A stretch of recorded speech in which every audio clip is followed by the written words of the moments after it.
नमस्कार साथियों, एक बार फिर से स्वागत करते हैं आप सभी का संडे स्टडी पॉइंट पे। आज का जो टॉपिक हमारा हरियाणा जी के सीरीज चल रही है उसकी 107 नंबर की क्लास है। इससे पहले हमारी 106 क्लास अपलोड हो चुकी है। यदि भी नहीं देखी तो आप उन्हें भी देख सकते हैं, जिसका लिंक आपको नीचे डिस्क्रिप्शन में मिलेगा, या फिर आप चैनल के प्लेलिस्ट में जाकर वहाँ से हमारे अन्य वीडियो देख सकते हैं। तो साथियों, ये हमारी सिलेक्शन वाली जी की जितनी परीक्षाएं हो रही है, एचएसएससी द्वारा ली जाने वाली परीक्षाएं या फिर हरियाणा सरकार द्वारा ग्राम सचिव, पटवार, clerk, Haryana police, HCS, HCS, HPSC या ग्रेड ए से लेकर ग्रेड बी तक की जितनी परीक्षाएं होती हैं, उन सभी परीक्षाओं के लिए बहुत ही महत्वपूर्ण प्रश्न है। तो वीडियो को लाइक और शेयर जरूर कीजिएगा, और चैनल पर नए हैं चैनल को सब्सक्राइब कर लीजिएगा, साथ में बेल आइकन प्रेस कर लीजिएगा। जब भी हमारी अगली वीडियो अपलोड होती है उनकी सूचना आपको समय पर मिलती रहे।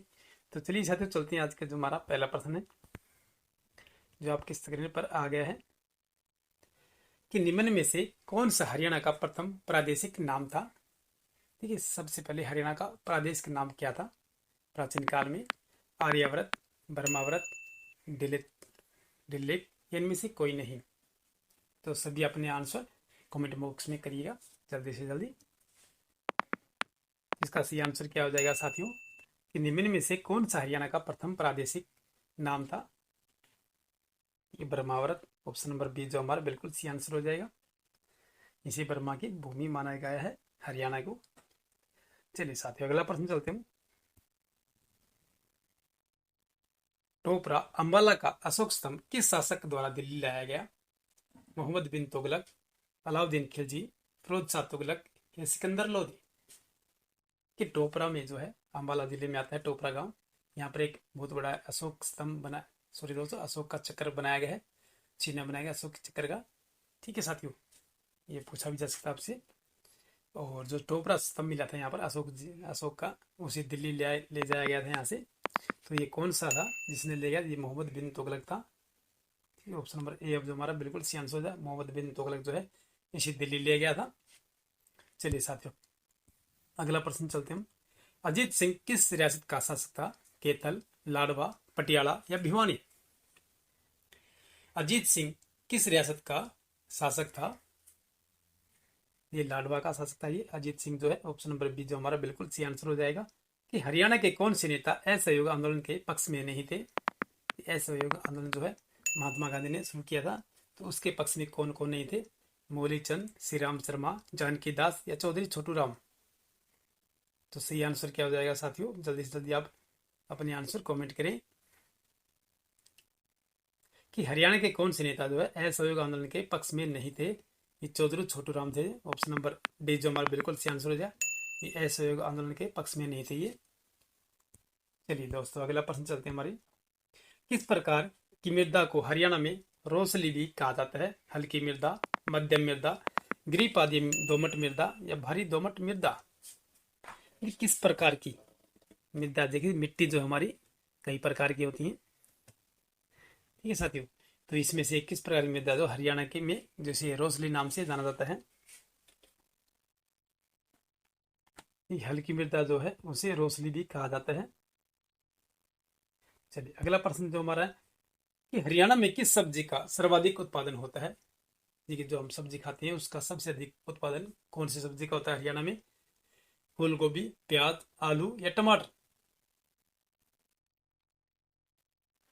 इसका भी सही आंसर हमारा ऑप्शन नंबर सी हो जाएगा। यदि आलू का है, आलू की जो सब्जी होती है आलू, उसका सर्वाधिक मात्रा में उपयोग होता है, यानी कि उत्पादन भी होता है और उपयोग भी होता है। चलिए दोस्तों, अगला प्रश्न चलते हैं हमारा। मुर्रा भैंसों को हरियाणा में क्या कहा जाता है? तांबा, चांदी, ए और बी दोनों या काला सोना?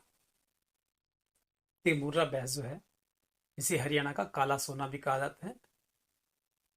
ऑप्शन नंबर डी जो हमारा बिल्कुल सही आंसर हो जाएगा। मुर्रा भैंसों को हरियाणा का काला सोना भी कहा जाता है। कि निम्नलिखित में से कौन सा खनिज हरियाणा में नहीं पाया जाता है? अभ्रक, मैग्नीज, मोनाजाइट, काइनाइट? अब देखिए, खनिज उत्पादन है जो इसमें से हरियाणा में कौन सा खनिज जो है पाया नहीं जाता है?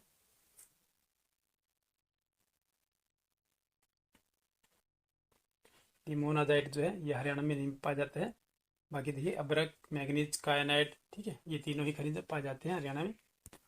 चलिए साथियों, अगला प्रश्न चलते हैं हमारा कि निम्न में से कहाँ शाहबाद सहकारी चीनी मिल स्थापित है? जींद, कुरुक्षेत्र, कैथल, हिसार। देखिए अपने जो चीनी आती है उसके कट्टे या बोरी पर लिखा होता है शाहबाद चीनी मिल। तो ये कहाँ से आती है? इसका सी आंसर हमारा ऑप्शन नंबर बी हो जाए। ये कुरुक्षेत्र जिले में है शाहबाद चीनी मिल जो है। ये साथियों शाहबाद जो है चीनी कुरुक्षेत्र जिले में आता है और शाहबाद चीनी मिल है, गाँव का नाम है ये।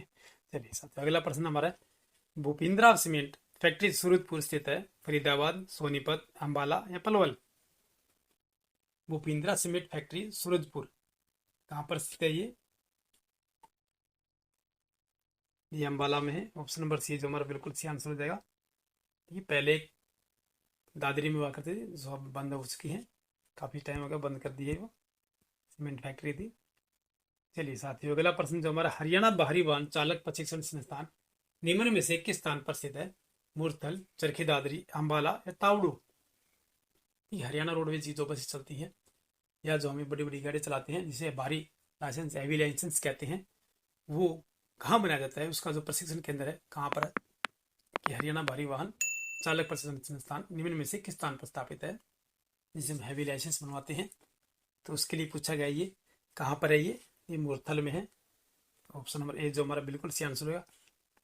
मुरथल जो है सोनीपत जिले में आता है ये। चलिए साथियों अगला प्रश्न जो हमारा कि सुमेलित करना में सूची 1 और सूची 2 दी गई है कि रोहतक आकाशवाणी केंद्र एक देखिए वर्ष 2002 में, कुरुक्षेत्र आकाशवाणी केंद्र वर्ष 1999 में, हिसार आकाशवाणी केंद्र वर्ष 1991 में, दूरदर्शन केंद्र हिसार वर्ष 1976 में। देखिए एक तरफ तो ये सूचना आकाशवाणी केंद्र है और दूसरी तरफ इनकी स्थापना देखी गई है, यानी कि किस वर्ष इन्हें बनाया गया है। तो ए बी सी डी से हमें सही आंसर क्या हो जाएगा? ये ऑप्शन नंबर सी जो हमारा बिल्कुल सी आंसर रहेगा कि रोहतक आकाशवाणी केंद्र की स्थापना जो है सन 1976 में की गई थी। ठीक है साथियों, फिर कुरुक्षेत्र आकाशवाणी केंद्र की स्थापना जो है वर्ष 1991 में, हिसार आकाशवाणी केंद्र की स्थापना 1999 में और दूरदर्शन केंद्र हिसार 2002 में। 4 3 2 1 हमारा सही आंसर हो जाएगा। चलिए दोस्तों अगला प्रश्न चलते हैं हमारा कि कहां से प्राप्त एक ईंट पर सा रे गा मा पा धा नी अक्षर अंकित है? शुद्ध, अगरुआ, सहसवा, गुडी यानी? इसका सी आंसर क्या रहेगा? ये कहां से प्राप्त एक ईंट पर सा रे गा मा पा धा नी अक्षर अंकित है? ये अगरवा से मिली है। ऑप्शन नंबर बी जो हमारा बिल्कुल सी आंसर हो जाएगा। एक ईंट मिली थी जिस पर ये अक्षर लिखे गए थे। चलिए साथियों अगला प्रश्न जो हमारा कि निम्न में से कौन सा नृत्य जो है खुशी के बजाय गम में किया जाता है? फाग नृत्य, धमाल नृत्य, खेड़ा नृत्य या रास नृत्य? जी खुशी देखिए जो गम देखिए जो नृत्य कर जाते हैं, देखिए आपने भी देखा होगा कि घर में किसी प्रकार कार्य हो तो हम नृत्य करते हैं यानी खुशी के नृत्य में, लेकिन ये है कि गम के नृत्य में किया जाता है। तो ये कौन सा नृत्य है? देखिए खेड़ा नृत्य हो जाएगा। देखिए फाग नृत्य हम फाग होली पे करते हैं, वो धमाल नृत्य भी होली के ही कहा जाता है, और रास नृत्य ये भी जन्माष्टमी के नृत्य में किया जाता है। ठीक है, लेकिन खेड़ा नृत्य जो है देखिए किसी बुजुर्ग की हमारी मृत्यु हो जाती है घर परिवार में, ठीक है, तो वहां पर उनके गुजरने के बाद देखिए जब तक ये उनकी बरसी नहीं की जाती है, 12वां 13वां नहीं किया जाता, तब तक ये नृत्य गीत गान किया जाता है। ठीक है, कोई भी बुजुर्ग हो तभी किया जाता है, देखिए जवान पे नहीं किया जाता। देखिए 60 70 80 साल के जो बुजुर्ग हो जाते हैं काफी। चलिए दोस्तों अगला प्रश्न चलते हैं हमारा, कड़ुल्ला आभूषण को कहाँ पहना जाता है? ताड़ बाजू में, उंगली में, पैर में या गले में? जो कड़ुल्ला आभूषण होता है ये कहाँ पहना जाता है? ये छोटे बच्चों के पहनाते बनाए जाते हैं कड़ुल्ले। तो ये कहाँ पर देखिए बाजू में बांध जाते हैं ताड़। कड़ुल्ला आभूषण जो है कहाँ पहना जाता है? ये ताड़ बाजू में बांधा जाता है। चलिए दोस्तों अगला प्रश्न जो हमारा, हरियाणा प्रदेश की ज्ञात प्रथम भाषा कौन सी है? छांदस, प्राकृतिक, कोरवी या संस्कृत? हरियाणा प्रदेश की सबसे पहले ज्ञात प्रथम भाषा कौन सी है? सभी आंसर दें अपने। ये छांदस है। ऑप्शन नंबर ए जो हमारा बिल्कुल सही आंसर हो जाएगा। ये हरियाणा प्रदेश की ज्ञात प्रथम भाषा पूछी गई है, ये छांदस भाषा है। चलिए साथियों अगला प्रश्न जो हमारा कि दारूहेड़ा में बाबा पीर का मेला किस माह में आयोजित किया जाता है? चैत्र कृष्ण पक्ष 14 को, भाद्रपद कृष्ण पक्ष नवमी को, चैत्र कृष्ण पक्ष एकादशी को, या भाद्रपद कृष्ण पक्ष द्वितीया को। धारूहेड़ा में बाबा पीर का मेला किस माह में आयोजित किया जाता है?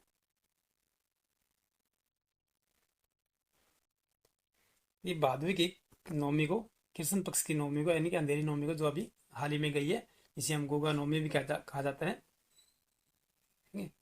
गोगा नवमी का जो मेला व्रत है उसी दिन इनका मेला व्रत है धारूहेड़ा में। चलिए साथियों, अगला प्रश्न जो हमारा, किस स्थान पर पांडवों ने अपने पूर्वजों का पिंड दान किया था?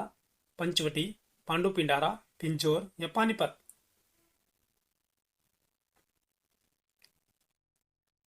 किस स्थान पर पांडवों ने अपने पूर्वजों का पिंड दान किया था? ये पांडु पिंडारा में किया था। ऑप्शन नंबर बी जो हमारा बिल्कुल सही आंसर हो जाएगा।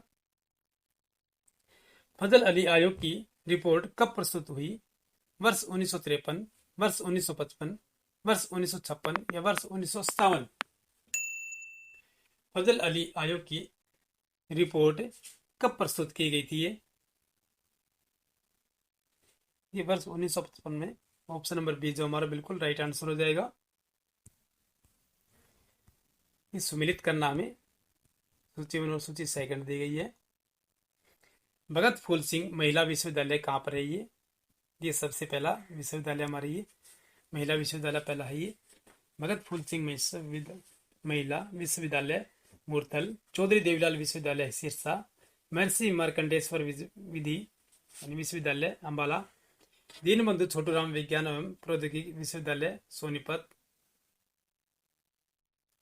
जिसका सही आंसर क्या हो जाएगा?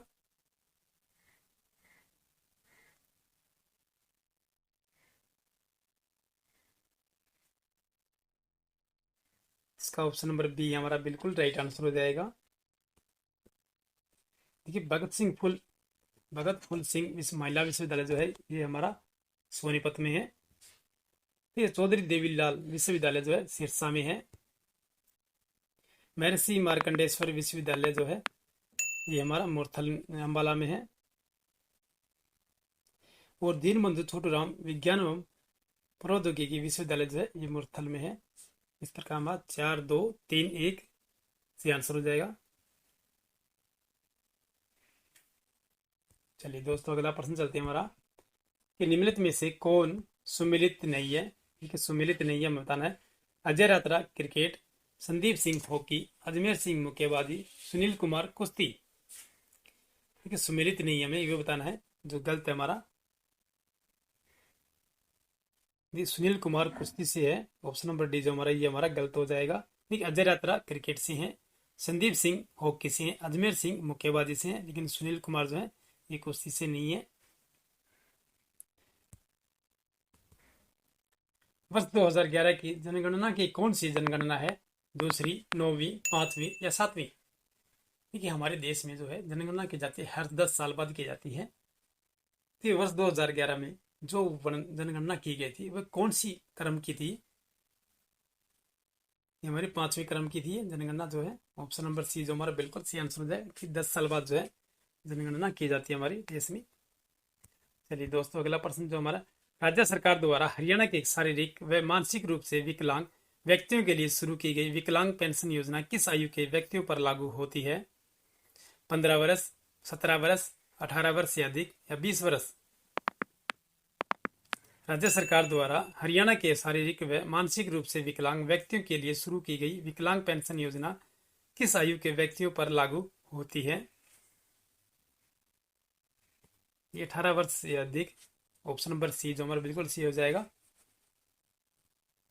चलिए दोस्तों, अगला प्रश्न चलते हैं हमारा कि वर्ष 1938 में जींद प्रजामंडल की नींव जींद की राजधानी संगरूर में किस प्रसिद्ध देशभक्त ने डाली थी? राजेंद्र कुमार जैन, साधुराम, हंसराज रायबर, नंद किशोर?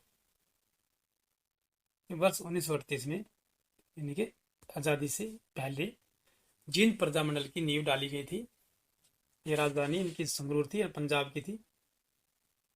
जो किस प्रसिद्ध देशभक्त ने डाली थी? ये हंसराज रायबर ने। ऑप्शन नंबर सी जो हमारा बिल्कुल सी आंसर हो जाएगा। आम मेला कहाँ आयोजित क्या होता है? पिंजौर, बिलासपुर, कुरुक्षेत्र या सोनीपत? ये आम मेला लगता है। देखिए आम आपने खाए होंगे। ये पिंजौर में लगता है आम का मेला जो है। इसे सभी किस्म की जो है आमों की जो भी कितनी किस्म होती हैं उन सभी को यहाँ पर प्रस्तुत किया जाता है।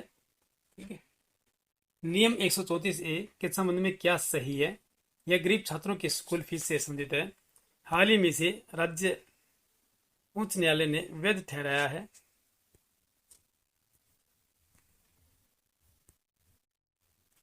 केवल एक, केवल दो, एक और दो, इनमें से कोई नहीं। ये नियम 134A के संबंध में क्या सही है पूछा गया है, तो कौन सा सही हो जाएगा हमारा? ये एक और दो दोनों ही सही है हमारा। ये ऑप्शन नंबर सी जो हमारा बिल्कुल सही आंसर है। यह गरीब छात्रों की स्कूल फीस से संबंधित है। कि आप चाहे किसी भी स्कूल में पढ़ते हो वहाँ पर आपके 134 नियम के तहत आपकी फीस माफ कर दी जाएगी और वो फीस जो है सरकार की तरफ से दी जाएगी। तो हाल ही में से राज्य उच्च न्यायालय ने वैध ठहराया है। चलिए साथियों, अगला प्रश्न हमारा है 18 वर्ष की आयु तक के बच्चों को बेहतर स्वास्थ्य सेवाएं उपलब्ध करवाने के लिए शुरू की गई इंदिरा बाल स्वास्थ्य योजना, नेहरू बाल स्वास्थ्य योजना, देवीलाल बाल स्वास्थ्य योजना, अमृत कौर बाल स्वास्थ्य योजना। 18 वर्ष की आयु तक के बच्चों को बेहतर स्वास्थ्य उपलब्ध करवाने के लिए शुरू की गई है। कौन सी योजना शुरू की गई है? ये इंदिरा बाल स्वास्थ्य योजना शुरू की गई है। ऑप्शन नंबर फर्स्ट हमारा सही आंसर हो जाएगा। अजमेर स्थित ख्वाजा की दरगाह का उर्स पूरा करने के लिए हरियाणा में किसके दरगाह पर श्रद्धालु माथा टेकते हैं? बू अली शाह कलंदर, शेख फरीद, शेख जुनेद या मीर शाह? तो ये अजमेर जो है ये राजस्थान जिले में है। ठीक है, अजमेर जो है राजस्थान का एक जिला है और वहां पर त्रिकुट पहाड़ी पर किला भी है। इसका सही आंसर क्या हो जाएगा साथियों? बू अली शाह कलंदर के मजार पर माथा टेकते हैं। ऑप्शन नंबर फर्स्ट हमारा सही आंसर हो जाएगा। अगला प्रश्न जो हमारा जो है चिश्ती संप्रदाय के संस्थापक कौन थे? बू अली शाह, शेख फरीद, शेख चिल्ली या मीर शाह? चिश्ती संप्रदाय के संस्थापक कौन थे?